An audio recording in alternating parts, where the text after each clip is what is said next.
हनुमान जी अत्यंत क्रोधित मुद्रा में आकाश में तेजी से उड़ते हुए देवलोक की ओर बढ़ रहे थे। उनका स्वर गर्जनाओं से गूंज रहा था और उनके चारों ओर की ऊर्जा इतनी प्रबल थी कि सभी देवता डर के मारे छिपने लगे। कोई भी इस क्रोधित बालक का सामना करने का साहस नहीं कर पा रहा था। तभी हनुमान जी ने दिशा बदलकर यमलोक की ओर रुख किया। यमलोक के द्वार पर पहुंचते ही उन्होंने गर्जना की और उनकी आवाज सुनकर यमराज अपने दिव्य यमदंड के साथ प्रकट हुए। वो यमदंड जिसकी शक्ति से संसार में कोई भी जीव बच नहीं सकता था, हनुमान जी पर प्रहार करने के लिए उठाया गया। गंधमादन पर्वत की कंदराओं के बीच माता अंजना का कमरे में सन्नाटा पसरा हुआ था। बालक हनुमान अपनी माता के पास बैठे थे, पर आज उनके लिए सबसे प्यारी माता की सांसें धीमी पड़ चुकी थीं और शरीर ठंडा हो गया था। हनुमान जी की कांपती हुई आवाज गूंजी, माँ, मेरी माँ, आंखें खोलो, मुझे मत छोड़ो। माता अंजना ने बड़ी कठिनाई से अपनी आंखें खोली और अपने पुत्र के गालों को स्पर्श किया। उनका स्वर धीमे स्पंदन की तरह था, वत्स, मेरा समय आ गया है, अब मुझे जाना होगा। हनुमान चीख पड़े, नहीं माँ, आप मुझे छोड़कर नहीं जा सकती। परंतु विधि का विधान अटल था। अगले ही क्षण माता अंजना का शरीर निश्चल हो गया, उनकी सांसें थम गईं।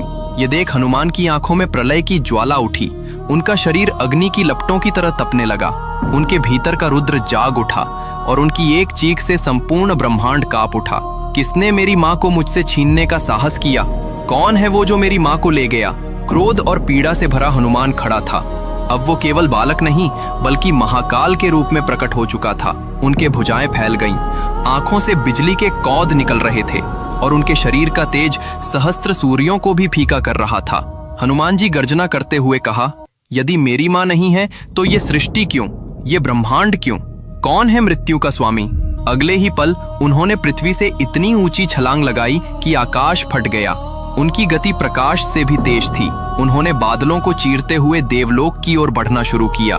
देवता उनके प्रलयंकारी रूप को देखकर भयभीत होकर छिप गए। इंद्र का सिंहासन डोल गया, वायुदेव सहम गए और कोई भी उस अग्निपुंज का मार्ग रोकने का साहस नहीं कर पाया। पर हनुमान जी का लक्ष्य अब देवलोक नहीं रहा। उन्होंने दिशा बदलकर अंधकार से घिरे यमलोक की ओर रुख किया। यमलोक के द्वार पर पहुंचते ही उन्होंने गर्जना की कि यमपुरी की नींव हिल गई। कहाँ है मृत्यु का राजा? आज अंजना का पुत्र न्याय मांगने आया है।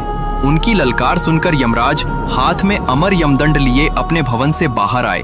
उनकी आंखें अंगारों की तरह जल रही थीं। उन्होंने गंभीर स्वर में कहा, हे बालक, तुम काल के नियम को चुनौती दे रहे हो। मृत्यु का विधान अटल है, इसे कोई नहीं बदल सकता। हनुमान जी का क्रोध चरम पर था। उन्होंने गदा उठाई और यमराज पर प्रहार किया। यमराज ने यमदंड से प्रचंड प्रहार किया और ब्रह्मांड ने अपनी सांसें रोक ली।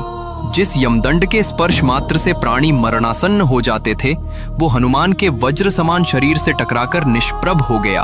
कुछ समय पहले सूर्य को फल समझकर खाने के बाद यमराज ने ही उन्हें यमदंड से अभय का आशीर्वाद दिया था, इसलिए ये प्रहार अप्रभावी रहा।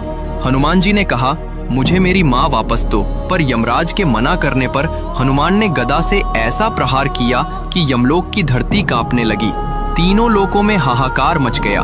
ब्रह्मांड का संतुलन बिगड़ने लगा। ये देखकर स्वयं ब्रह्मा यमलोक में प्रकट हुए और बोले, हनुमान, तुम्हारा क्रोध सृष्टि के नियमों को भंग कर रहा है।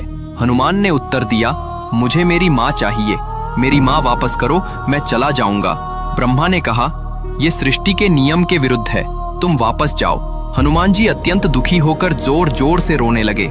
उनके रोने की ध्वनि इतनी प्रबल थी कि तीनों लोग कांप उठे। तभी भगवान विष्णु प्रकट हुए। उन्होंने माता अंजना के प्राण हनुमान को सौंप दिए।